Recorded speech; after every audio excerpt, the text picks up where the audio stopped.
Welcome to the League of Legends Champion Spotlight, featuring Cassiopeia, the Serpent's Embrace. Cassiopeia is a very active mage champion, relying on positioning, leading her targets, and quick hands to reach her full potency.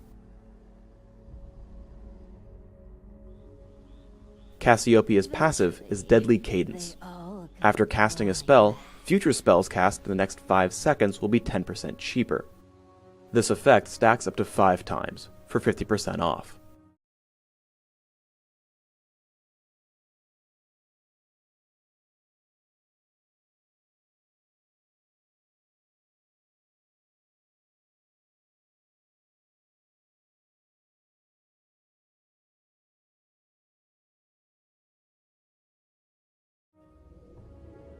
Her first ability is Noxious Blast. Similar to Karthus' Lay Waste, she poisons targets near your cursor after a brief delay. If she hits a champion, she gains bonus movement speed for a short time. The hardest lesson to learn about Noxious Blast is that it has a 3-second cooldown, which is more difficult than you might think to remember if you're used to playing Karthus. Second is Miasma. A growing cloud of poison appears at target location, which damages and slows enemies that walk over it.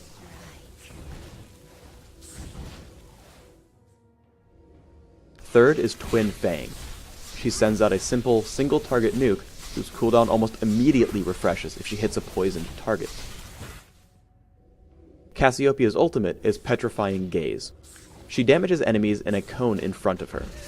If they're facing her, they're turned into stone and stunned. Otherwise, they're slowed. I tried to play Cassiopeia as a jungler. You can see here that even at level 1, she has the power to die horribly against most jungle monsters. Instead, Cassiopeia can take either a solo or duo lane. Repeatedly casting Noxious Blast will keep your passives stacked up. With my Rune and Mastery build, you can spam it almost indefinitely, and kill the enemy caster minions in just 3 casts, as well as giving you the potential to harass your opponents. These runes I speak of are Magic Penetration Marks, Mana Regeneration per level Seals, Ability Power per level Glyphs, and Flat Ability Power Quintessences. I complement this setup with 9-0-21 Masteries, taking Magic Penetration in offense, and default Caster Masteries in utility. I open up with a Doran's Ring and a Health Potion, graduating to Sorcerer's Shoes, Riley's Crystal Scepter as soon as possible, and any general ability power items from there. I prefer Zhonya's Ring, Void Staff, Archangel's Staff, and Deathfire Grasp, but you might decide you need more durability through Guardian Angel, Abyssal Scepter, or Banshee's Veil. Take Ignite and Flash. Start with Noxious Blast, but keep it at level 1. Max Twin Fang as soon as possible, as it's your main source of damage output. Max out Miasma immediately afterwards, taking your ultimate whenever available. While soloing, always wait to cast Twin Fang until you've poisoned the enemy target. Missing even one will pretty much end your ability to combo against your foe. One cool thing about Cassiopeia is that only one of her abilities even requires a target. Here I blindly scout for Twitch with Noxious Blast. You can see here that I've hit him, as I've gained Noxious Blast's movement speed buff. However, if you can't guess where your opponent is properly, you might just get taken out before you can react. Twitch took his time getting around the likely spam spots, so that he could hit me without taking damage beforehand. If you'd rather work with a teammate, note that poisons from champions like Teemo and Singed also work with Twin Fang. Here I'm able to grab an easy kill on Reindeer Kog'Maw with just Twin Fang, finished off by Teemo's Toxic Shot as he flashes away. When fighting against Cassiopeia, note that she is extremely reliant on her full combo, as well as her ultimate in scary situations.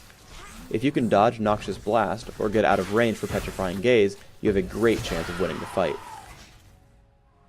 And now, a special announcement from Silent Knight Sona and Reindeer Kog'Maw.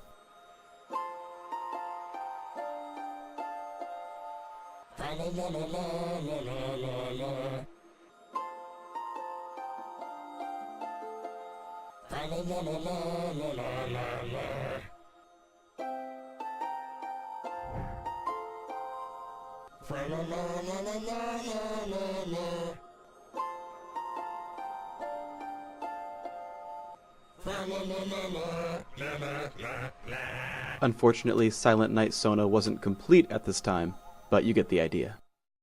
Putting it all together, dodging Noxious Blast and Miasma will give you a huge window of opportunity when fighting against Cassiopeia.